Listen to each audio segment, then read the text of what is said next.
Cześć, witam Was w kolejnym odcinku rowerowych porad. Wiele osób kupując rower, pierwsze na co zwraca uwagę to to, żeby dobrze dobrać rozmiar ramy. I bardzo dobrze robią, ale zapominają często o tym, że później jeszcze warto dobrze ustawić siodełko. Jeżeli źle ustawimy siodełko, będzie się to wiązało z bólem kolan, z gorszą efektywnością pedałowania i po prostu będzie nam się pedałować gorzej. Ja pokażę Wam za chwilkę kilka bardzo prostych sposobów, jak dobrze i poprawnie ustawić siodełko.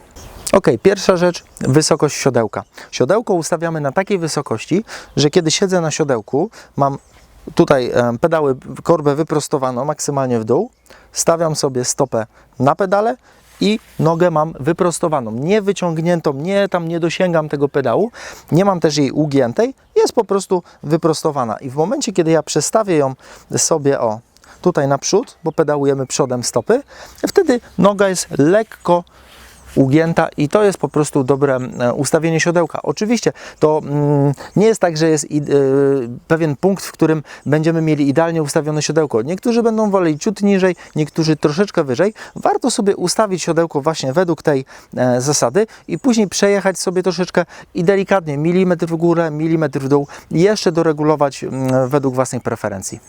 I druga niezmiernie istotna sprawa w ustawianiu siodełka jest to ustawienie przód-tył. O tym bardzo wiele osób zapomina. Ustawiają góra-dół, a przód-tył już zapominają. Jeżeli będziemy za bardzo wysunięci do tyłu, bądź za bardzo przesunięci do przodu, również będzie to skutkowało nie do końca optymalnym pedałowaniem. I teraz powiem Wam, jak to zrobić. Mamy sznureczek z jakimś ciężarkiem na końcu. Ustawiamy sobie korbę poziomo, tak jakbyśmy ruszali na rowerze. Siedzimy.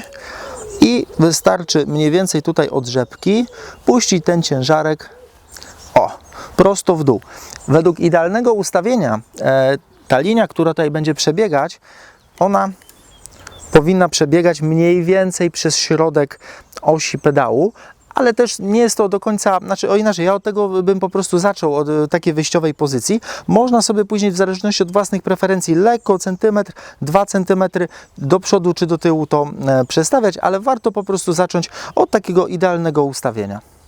I trzeci element, jaki możemy ustawić w siodełku, jest to nachylenie dzioba, które możemy podnieść w górę bądź w dół, więc najbardziej optymalnym ustawieniem będzie ustawienie tego siodełka poziomo. Najlepiej postawić sobie rower gdzieś na płaskiej powierzchni, wziąć poziomicę i wypoziomować idealnie.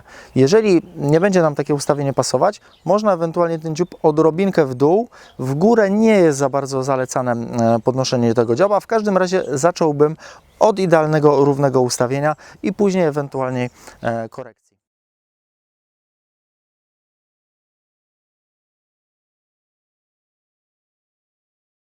Ok, czyli te 3 ustawienia, góra, dół, przód, tył i pochylenie dzioba wystarczą do tego, żeby dobrze, odpowiednio ustawić siodełko. Nie musi być to z milimetrową precyzją, chyba że jest ktoś zawodowym kolarzem, ale jeżeli ktoś jest zawodowym kolarzem, to korzysta z tak zwanego bike fittingu, czyli komputerowego, w zasadzie bardzo precyzyjnego dopasowywania ustawień roweru do siebie, co bardzo polecam, bardzo fajna sprawa, ale w domowych warunkach spokojnie przy pomocy sznurka, śrubki i po prostu obserwacji spokojnie jesteśmy w stanie to siodełko ustawić tak, żeby z jednej strony było nam wygodnie, żeby się pedałowało nam dobrze i z drugiej strony, żeby oszczędzać po prostu kolana, które są bardzo ważne. Ja dostaję też od Was wiele pytań, jak ustawić siodełko właśnie, bo bolą kogoś kolana, także już wiecie, ustawcie tak i na pewno będziecie zadowoleni. Dzięki za oglądanie, trzymajcie się, hej!